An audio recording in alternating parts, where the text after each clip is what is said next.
mean, I think I just, I'm gonna stand up and take a step back, because it's, shit, hand on, the hilt of my sword. It feels like shit's about to go down. You hear Lannon behind you, Sabre, oh, shit. Lannon finally figuring it out. That's what they've been trying to do this whole time. Fuck, that's smart. I didn't get that. So, when you stand up, I stand up, and I was like, no, wait. It's fine, Cassandra. This was on purpose. What? The Archon hasn't noticed any of the consternation going on in the back bench, and he says, "What was that? Excuse me, I can't..." And he stands up and he, cranes his head. Leander is, doubled over at this point, sort of hunched over in the witness box, breathing heavily. Was that magic? And immediately, the defense attorney interjects herself into the situation and says, "Based on the clear and transparent evidence that we have," and you can see the prosecutor in the back shouting, "Objection! This is not admissible evidence!" And then the defense attorney continues, talking over him.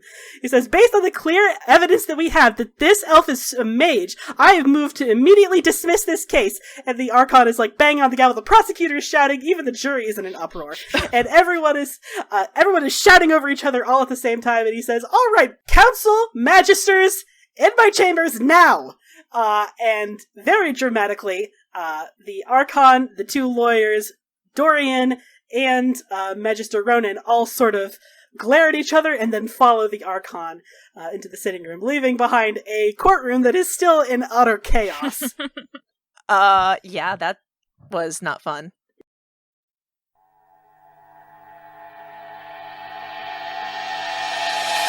The doors don't even get a chance to slam closed before the yelling starts. "Purvis, what kind of demented stunt?" "Magister Ronan," Dorian interjects at once, "you're in no sort of position to be deciding what is and isn't demented." "Oh, this is rich," Ronan says through his teeth. His dark eyes flash dangerously, hands light up with sympathetic magic. "The sexual deviant is going to pass judgment on me." "I'm deviant," Dorian shoots back. "Last I checked, I never raped any of my sexual partners, Ronan. Not to mention that I never made any of them tranquil." "Enough!" the Archon booms. A flash of magic punctuates his voice, a crack of thunder that echoes with the butt of his staff hitting the marble floor. "Remember where you are, Magisters. I'm not going to let you squabble like this in the Archon's seat." Dorian had been so caught up, so ready to fight, that he hadn't even noticed the pair of them had been guided into one of the most famous rooms in the Imperial Palace. The Archon's throne, its silver accents threaded with bright blue lyrium, sits auspiciously beneath the rose window depicting Andraste on the pyre. For one delirious, fleeting moment, Dorian thinks that if he does end up becoming Archon, he'll do away with the lyrium. It's entirely too gaudy. "Archon," Dorian's counsel Rihanna says, stepping forward, "given that Leander has proved, on the stand in full view, that he's still—" "Archon the elf is tranquil," Ronan's counsel says over her. "He is incapable of casting magic. This is clearly some sort of trickery. Something to have a meritorious case dismissed with prejudice." "Oh, this I have to hear," Dorian says. "How does the prosecution suspect I've faked someone else's magic?" "There are enchantments," Ronan's counsel Torpius, Dorian wants to say, though he's not sure, stammers ineffectually. "A ring of frost, maybe, or perhaps Magister Pavis himself could have—" "You're going to ask me to deny the evidence of my own eyes, counsel?" the Archon demands, unsmiling. Ronan's counsel stutters to a stop mid-sentence and starts over. "I'd never dream—" "Never mind that your client admitted on the stand to making his slave tranquil before declaring him a mage, a move that is only legal because no one ever thought to make something so creatively reprehensible illegal." "Archon," Ronan begins, voice wavering, but Archon Radanas keeps talking. "And it is reprehensible, Magister Ronan, make no mistake," he says. "Tranquility is not meant to be a method of control for one's slaves. There's a reason we outlaw the practice for Imperial citizens." "The slave is Magister Ronan's property," his counsel objects. "Under the law, he's not a citizen, "I was not done speaking." "Maker," Dorian thinks. "It's working. It worked." Dorian can hardly believe it. Leander's gonna kill him when he finds out this was his plan all along, but at least he'll be a free man when he does it. Not only did you use magic that is illegal to perform on an Imperial citizen, you did it with the explicit intent of maintaining ownership of a slave with magical ability, and you didn't even have the competence to do it correctly, the Archon bellows. He's looming over Ronan, an impressive 6'3", a good head and shoulders taller than the Magister. And then you think to bring it to court? To sue for ownership of an elf who just demonstrated magical ability before the Maker and everyone? You are what is wrong with the Imperium, Ronan, the Archon says. You are the living embodiment of why the rest of the world distrusts and despises us. You use magic cruelly and selfishly, and this case is dismissed with excessive prejudice. Archon, Dorian jumps in, all but vibrating with excitement. Since I have you here, I've brought with me the paperwork to release Leander from my servitude and declare him liberati. Pavis, you snake, Ronan hisses, hands shaking. Kiss my ass, Ronan, Dorian answers at once and sets Ronan on fire.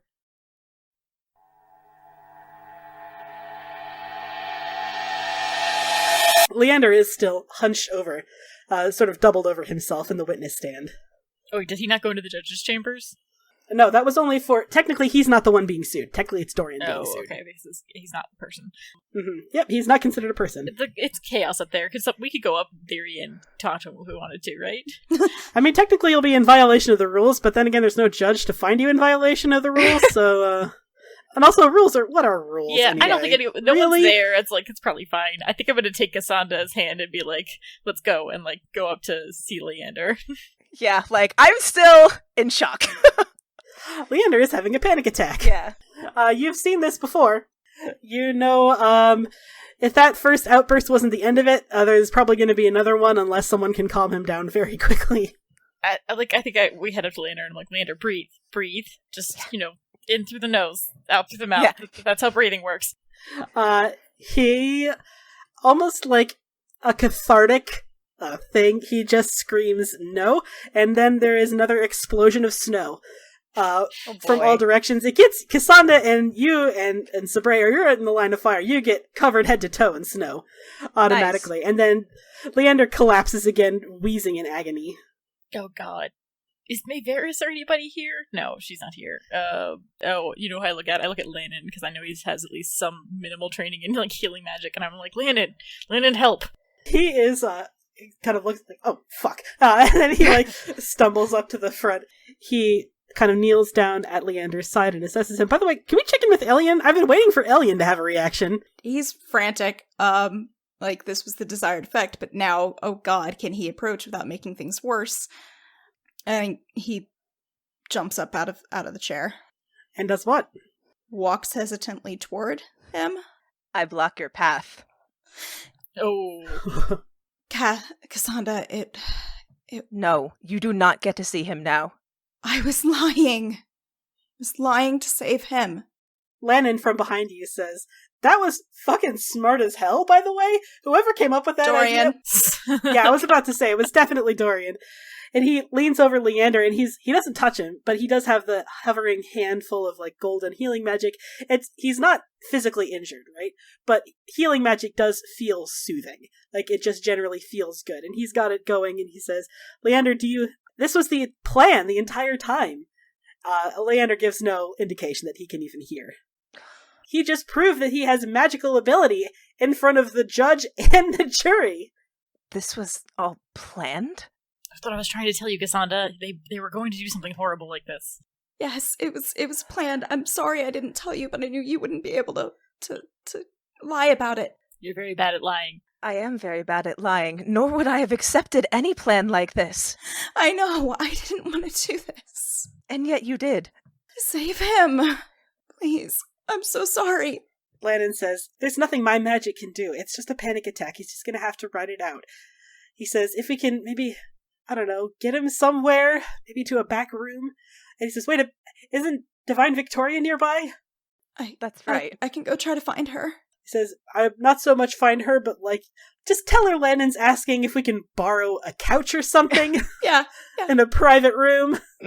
Elian's just nodding frantically, about to go rush off to find her.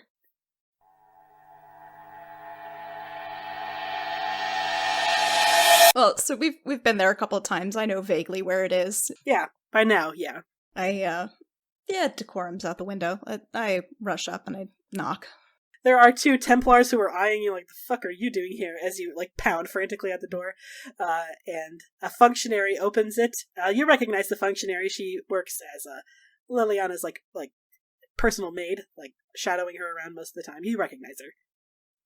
I need to speak with the Divine. Urgently.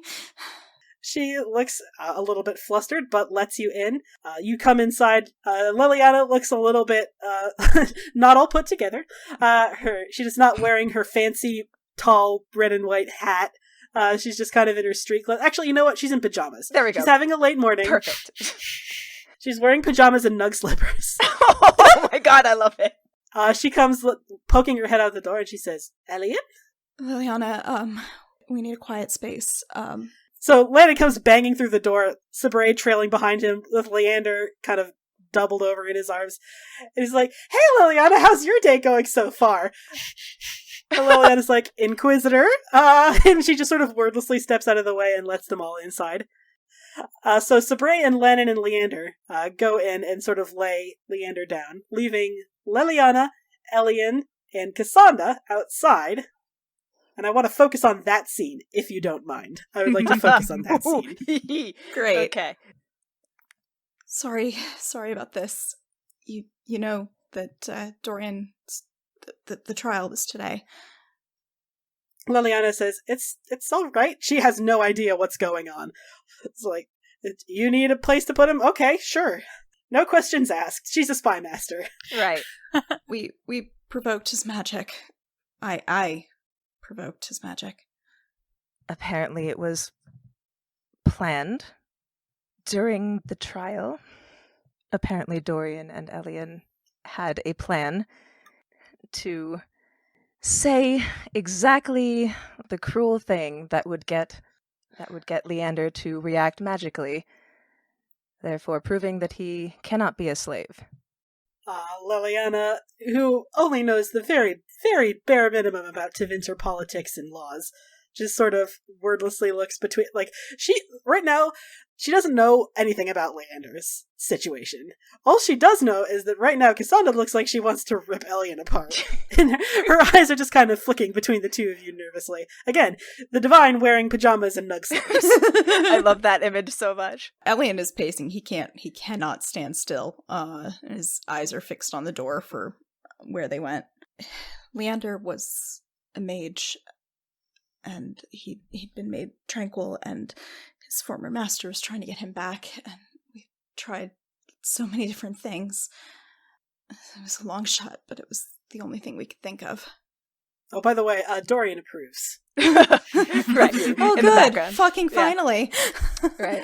Everyone else, maybe not so much, Yeah. but Dorian approves. While you're pacing, like, I'm just standing, like, perfectly still, and just, like, the only thing moving is my eyes, like, as I'm watching you, and I'm like, and you agreed to it. What choice did I have? They could have taken him away. That is true. They could have done that. But in his eyes is not what you did worse. I know.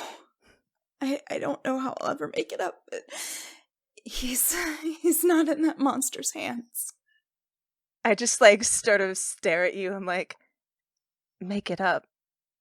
Elian, by doing this, you have freed him, but you have lost him. You think I don't know that? I can't. And he just sinks down into a chair or just something. Oh boy. I regret ever calling you family. Oh, that's harsh, girl. Oh, damn. Oh, God. He just sobs and hides his head in his arms at that. Liliana, I think, intercedes and says, all right, how about we all take a couple steps back and think about what we've done and breathe a little, okay? I can't stop thinking about what I've done. She says, Cassandra, there's a balcony. Why don't you go take out to the balcony, take a couple breaths? It is a nice view. And then I just, like, leave.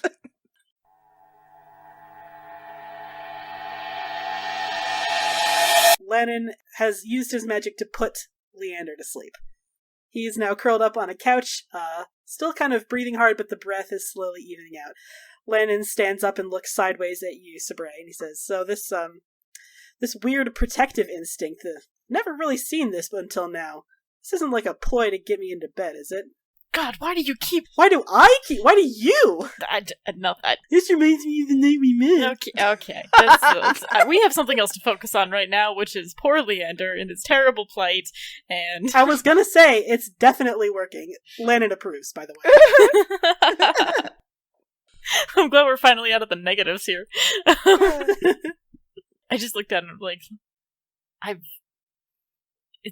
It's been a long time since I've been this close to people. Since I've had people I care about, and I just don't want them... I don't like seeing them get hurt. He says, well, be careful. The last time I got this close to a handsome elf, he totally broke my heart, so, Is that a suggestion? He says, look, normally I would definitely love to take advantage of the fact that we are alone in a dark room, but there is literally a elf who just had a panic attack on the sofa next to us, so maybe, I looked down, I just remembered. Oh. Yes. I take a step back. Maybe we should open the door. I'm going to open... I go and open the door. I'm going to you both leave at the same time. And you find Elian having a panic attack now. Lennon says, I just got done with the first one. You can put them both to sleep. Lennon crouches down in front of you, and he says, you want me to put you to sleep? It's magical sleep. You won't dream. God, you can't turn back time, can you? Says, well, not since Redcliffe. What? Never mind. He puts his hand on your head, and you gently drop off to sleep.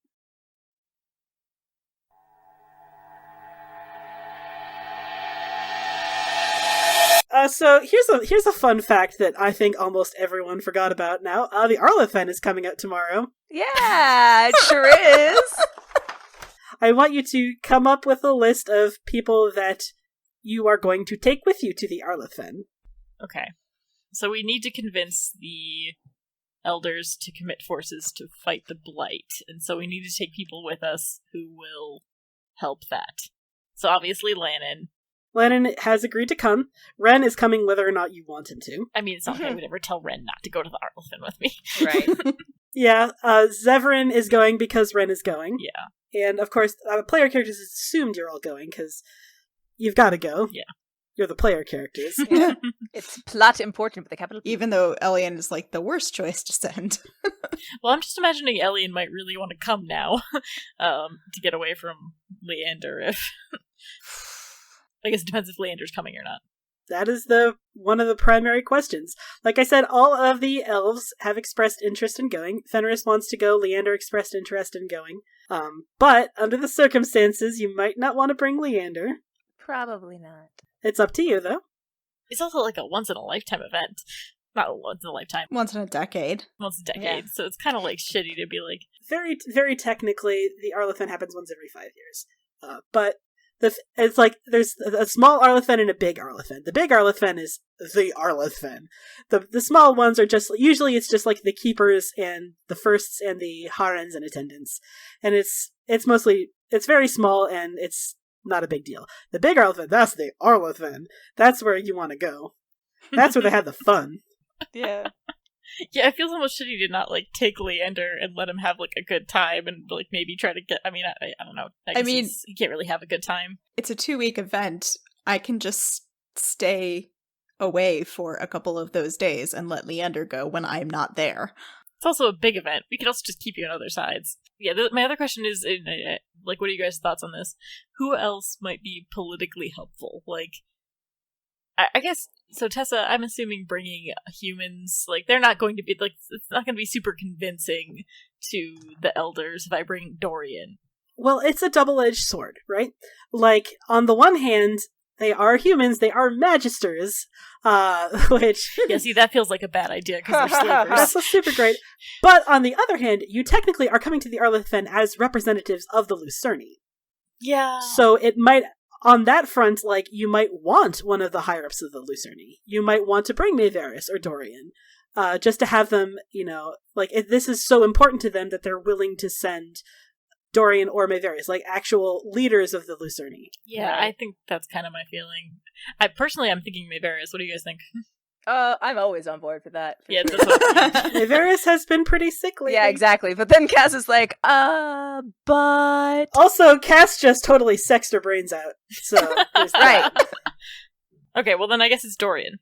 Does Dorian want to come? Any of the NPCs will come if you ask them to. Gotcha. Yeah. So Dorian is coming. So that's Lannan, Ren, Zevran, Dorian. Hawk will not come. He feels like he is not the person to bring. Mm. It's not that he doesn't respect elven culture, that he doesn't like elves, it's just that, under the circumstances, what he did to Clan Sabre, even if it wasn't self-defense, not a good idea, not a Yeah. great move. Yeah, no. I still just don't really like Hawk, to be honest. I mean, I personally think Hawk is gorgeous, but Sabre thinks that Hawk is kind of a dickhead. So the ones you haven't decided on, I guess technically, if you really wanted to, you could bring Liliana. She's a non-combat NPC ally, so she wouldn't be able to help you fight, but, Liliana, I mean, she is the divine, and the elves don't have a super great history with the Chantry. Okay, so probably not then. Probably not. Talgan, I feel like Talgan has been to a previous Arlethen completely on accident, and he had such a fucking awesome time that he is like, are you kidding me? I was like, well, the one time I went to the Arlethen, I blacked out and I woke up 4 days later with a gorgeous elven woman lying on top of me who was dying to marry me. Like, I don't even know what happened, but it was clearly awesome. The elves know how to party. We're bringing Talgan, is what I just heard. Elaine needs a drinking buddy. All right, Talgan, it is. What about Leander? That's the last major question. Are you going to bring Leander? I'm pro bring Leander, but I'll. I am pro bringing Leander as well, but delicately. Okay, so we're bringing Leander. So the final list of people that you are bringing to the Arlethen: Lannan, Ren, Zevran, Dorian, Fenris, Talgan, and Leander. Okay.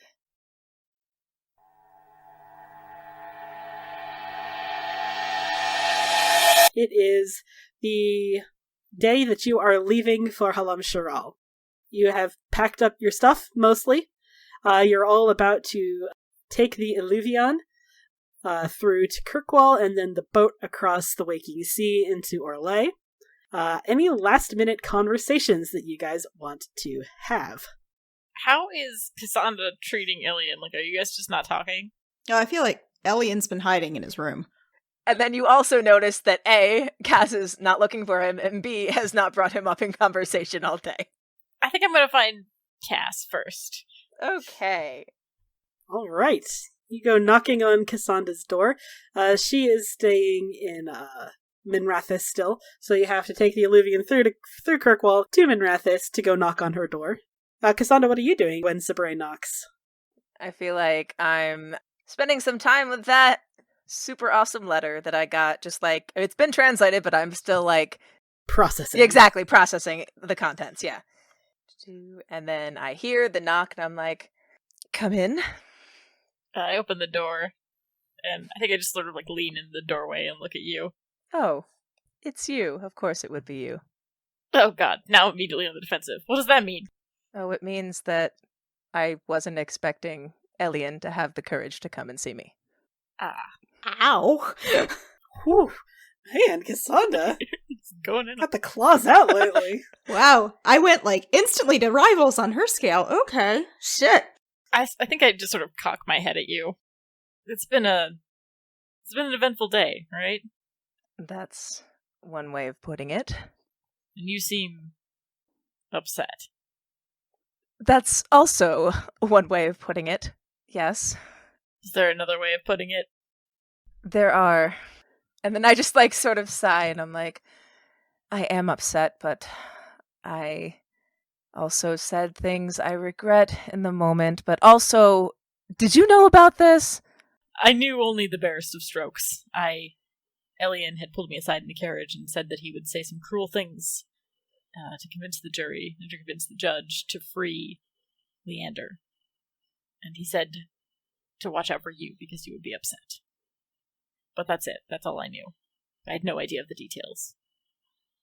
I sort of sink down into my bed with my letter and fold it up, and He told you to look out for me. He was worried what you'd think of him. Worried what you'd do. Well, he was right to worry, based on the things that I said. It's telling that he didn't worry about me, Cassandra. No, he trusted you to have a logical response, not an emotional one. No, he trusted me to not have a big enough heart. And he trusted you to care. I do care. I care about Elian, despite this, and I care about Leander, and I understand the concept of what was done. The way it was executed. It was upsetting, Cassandra. Anybody would be upset. You have every right to feel angry. But it's a cruel world. You know that, more than others. I do know that. And sometimes you must do cruel things to survive. You are right. I just thought I'd talk because, well, you've never really had a family. And this is family, Cassandra. It's messy. And sometimes you want to punch them. I'm beginning to understand that. It was not an emotion that I was familiar with, this idea of loving someone yet wanting to punch them, but I'm beginning to grasp it. I think I walk up to you and I punch you in the shoulder playfully, and I'm just like, don't worry, you've got me now. It's like, wait, no, I do know what that's like, because I love you and I want to punch you all the time. And I'm just like, oh, yeah. Well, I guess I better go apologize. Oh, you don't have to forgive him today. Sometimes it helps to let him squirm a little. And Cass is like, yeah, I think I'll let him do that. I like wink at you and I'm like, see? You gotta teach you the tricks of siblinghood. Ask Ren, he's got a bunch of them. Well, I just wanted to check on you, make sure you're okay. You seemed not okay. And surprisingly enough, that bothers me now, so. I just sort of smile at you and squish you into a hug. Oh, yeah. You're so big.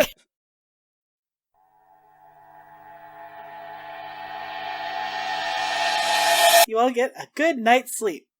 I don't. Yep. Everyone except Elian and Leander get a good night's sleep.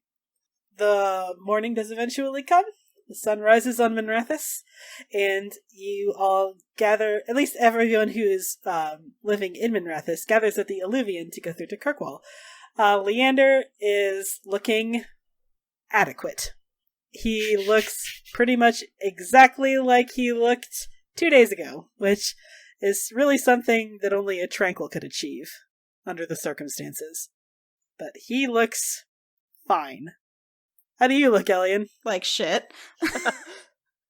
I mean, really. And Dorian looks, of course, perfectly presentable. But yes, everyone steps through.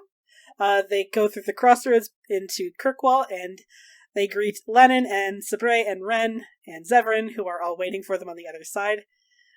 And Dorian says, well, are we ready to go to the Arlith then? I don't think we're nearly drunk enough for that yet, but I mean, we're gonna have to. Lennon's like, there's time. There's plenty of time to get. There better be. These weak-kneed northerners are going to have to learn what real elvish wine is. Oh, I can't wait to see it. Oh, Elian plans on so much drinking. Yeah. Not enough to embarrass himself and get in trouble, but drinking. A free man, huh? How's that feel? Leander stares at you impassively. He says, for now it feels an awful lot like being a slave. Well, that's depressing. Because I am tranquil. Yeah, Yeah. I was like, because he's tranquil. You always suck the fun out of everything, man. He says, ask me again if we ever manage to break my tranquility. I will. I promise. When? He does not say anything to that. Dorian sort of claps his hands together. It's like, okay, so, boat to Orlais, and you all head out through the streets of Kirkwall. So it is Yariel and Cassandra and Elian, of course, and also Lennon and Ren and Zevran and Dorian and Fenris and Talgan and Leander, and oh boy, there are so many people going to the Arlethen, which is good. There should be a good showing, because the Arlethen is a big event. If you play your cards right, you could get up to 13,000 Dalish soldiers, which would be huge. The Dalish are very formidable fighters. They are exceptional archers and scouts. They would make excellent additions to any army. So you got a lot riding on this, so don't fuck it up, Sabray. What a terrible thing to place in my hands. Yeah. Lennon has the big bag of artifacts from Clan Llewellyn that he wants to turn over to the Harrenhal. This is like, might as well, he's not going to be using them. And they deserve to be with the people. The capital P people. And Ren looks fucking stoked. Like, he knows that something bad happened last night, but he's not exactly sure what. So he figures it's not important because he gets to go to the Arlethen. He's so amped. He has been waiting for this for weeks. Not only does he get to leave Kirkwall, finally, he gets to fucking go to the Arlethen with a bunch of the Dalish. That's awesome! Oh god. Nobody knows that he's alive. This'll be fun. Yeah, it's going to be quite a production, and your hesitant plan has been to announce it at the Harrenhal, because that's probably the best place to do it. That's, all the keepers and the elders gathered in one place. They're going to be the ones that are most interested to know that Ren Sabray is fucking alive. But it's going to be hard to keep a lid on it. Like, as soon as he turns up at the Arlethen, people are going to start noticing. I feel like I throw a cloak at him last minute, and I'm like, remember, we're trying to keep this quiet until the appropriate time, so just wear that. I do not see the point in this. So, Halamshiral is on the other side of the Waking Sea. You take a boat down as far as you can, and then you have to walk the rest of the way. So, saying that the Arlethen is being held in Halamshiral is a little bit generous. As you come into the city and see the human citizens, you get the impression that they would be faster to describe it as being inflicted upon Halamshiral. More specifically, it has completely taken over the alienage, which, Sabray, I'm trying to decide if you would have ever seen an alienage. You were a mercenary for about 5 years, so you might have seen an alienage. So in but in most major cities across Thedas, there are the Elven Quarter, the Elven alienage, where the elves, it's the slums, basically, is where the elves usually live in large cities. It is an echo of an echo of an echo of Dalish culture, which is an echo of an echo of an echo of the ancient Arlethan culture. So the only real elven remnant they have is the Venedal. Every alienage has a Venedal, a tree of the people, and that's about it. Otherwise, it's a lot closer to human society than it is to any elven society that you know of.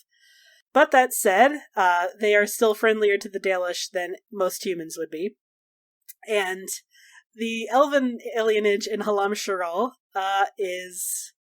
it's still a slum, right? Like, it's not the nice part of Halamshiral, but Halamshiral itself is a beautiful city, and that beauty does echo into the buildings of the alienage. Like, yes, they are made out of, like, flimsy wood and stone, but the stone is a very nice white marble, because that was what was available to build with in Halamshiral. And of course, the entire alienage is overlooked by the mighty Winter Palace that used to be the capital of the Dalish Empire before, the Chantry took over it. And so now all the elves in Halamshiral have to live in the shadow of the Winter Palace, which is now the seat of the Empress of Orlais. So there's that irony. It's real bad. Yeah, it's not great. It's not super great.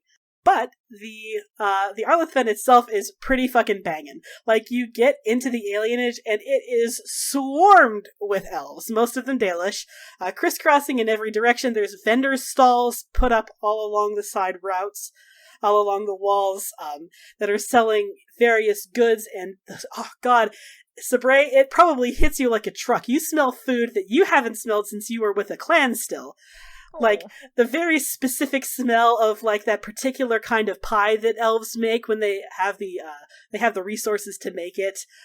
They have that smell of like a leather wax that is unique to the Dalish that they wax their leather with. That has a very particular smell. It's like walking back into your childhood.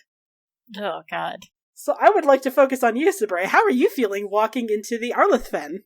I mean, I'm sure it's, like, both very, like, it's familiar, and that part feels good, and you feel like you're coming home, and then it's also just the bitter pang of being, like, everything that you've lost. Oh.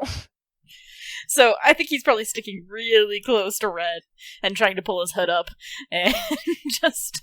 Ren is not having any of that hood nonsense. No. Ren, he's got his hood down, he's looking around, he's like, oh man, I can't, these fucking sweet rolls, remember these fucking sweet rolls? And he like runs over immediately to the sweet roll stand, he's like, I want some!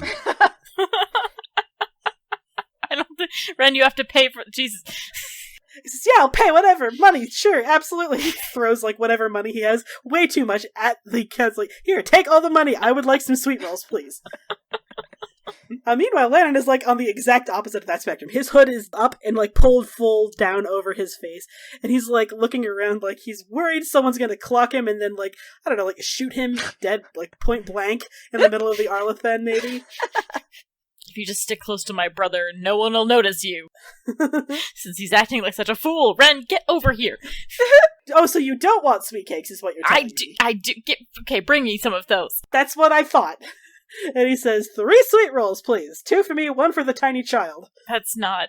Who are you talking about the literal tiny child? No, I am talking about you. You are the tiny child. She gets the 2. I am very tall for my age. He immediately gives Naya 2 sweet rolls, and she is absolutely beside herself. Oh, God. He's having a great time. And that seems to be bleeding over into Zevran, who's just happy to see Ren happy after, such an agonizing 15 years being locked up. Fenris is, I think, cautious. Like, he has, like, obviously his only real taste of the Dalish was with Meryl, and he did not like Meryl. For a variety of reasons, but he's trying to, like, set aside that association and just take the Arlithen for what it is. And he seems to be enjoying himself so far. Like, he is immediately drawn to one of the weapons stalls where he's like, how much for that knife right there? And telling us, of course, he's going straight for the alcohol, because he knows from experience, Elvish wine does not fuck around. Elvish wine is... It's so sweet, you do not notice how alcoholic it is. Oh, God. It's extremely alcoholic. The equivalent of mixed drinks. Yes, it's like wine coolers with Everclear. Oh, like, it's so sweet and so strong. Oh, man. Well, I think I'm definitely grabbing, like, a wine while we're walking, and just spending most of the time trying to herd Ren from doing anything particularly stupid. Good luck. Yeah, it's good fucking luck, because Ren is he's so fucking amped to be here. He's buying, like, the little toys that he remembers from his childhood and, like, just giving Naya all of them, just because it's like, you gotta try this shit. I loved this shit when I was a kid. Here, take more of this. And, like, would you like this to drink? Here you go. Just, like... the only one who is, besides Lannon, of course, who is having a visibly bad time because he's nervous that at any moment someone's going to notice him and, like, tackle him to the ground and say, you do not belong here, outsider! Apart from that, the only one who's not having a visibly good time is probably Leander, but that's, he is at least interested in his surroundings. He is looking around, he has a thoughtful expression on his face, and he stops at a few vendor stalls just to ask what this thing is, what does that do, how much does this cost? What about you, Cassandra? How are you finding the Arlithen as you are initially coming into it? It's a lot of elves, that's for sure. It sure is. It sure is a lot of elves. And, like, I feel like it's in between, like, not like the super excite level of Ren, but also not like Lannon hiding and like, oh, nobody look at me. Like, this is interesting because, like, I've never been around this many elves, and, like, cool, but also, I'm very big, and trying, like, oh, is my horn getting stuck in the tent? Oh, I'm so sorry. Just trying not to knock things down, basically. Oh god, you are, like, absolutely not built for this. You're so tall. Absolutely not. And I'm like, my horn's getting caught in a tree. I'm like, oh no. But yeah, still very interested, and I was like, what is that? And so, like, as soon as Ren is like, sweetbread, I'm like, what is that? I want to try that. Ren immediately shoves the sweetbread straight into your mouth, like, you gotta try And it. I'm like, oh my god, it is so good. It's so good, right? Yeah, it's really good. What about you, Elian? So I feel like his reaction is probably mixed because, like, he's a bard, he's a performer, he would love to be, like, looking at all of this and learning the songs and all that. And there are definitely some Dalish that are selling instruments, and you've never seen Dalish instruments before. Oh dear. So I feel like, part of him is like, this is really actually cool. And then the other half of him is still in, full on, like, fantasy Catholic guilt mode. Which is like regular Catholic guilt, except fantasy. So I feel like he's kind of not, like, standing apart from the group, because, like, obviously he wants to be with the group, but also he's not, like, in the middle or in the lead. Like, he's definitely letting the elves of the party lead in that respect. Ren's boundless enthusiasm leading the way, just like, oh, fuck yeah, this is awesome! God, I forgot how much I missed my culture! It's hard not to smile at that. He's having a great time, y'all. And he's kind of drawing some attention to himself. Uh-huh.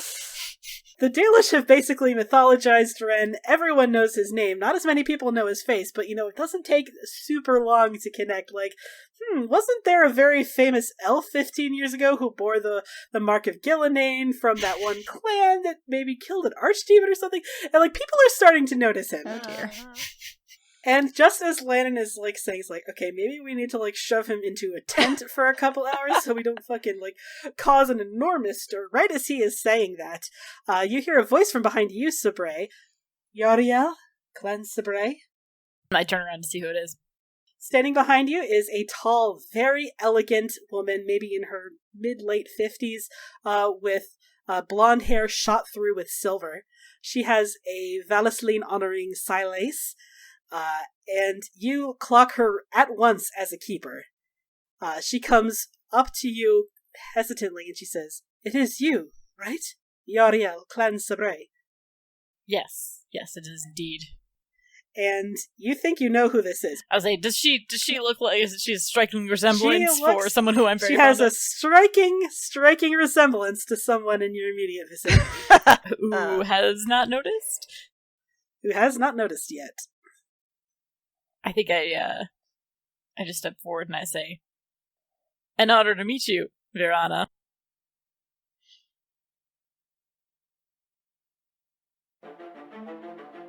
Hey friends, Tessa here. If you're desperate to hear the next episode, chances are good that you can by joining our Discord server.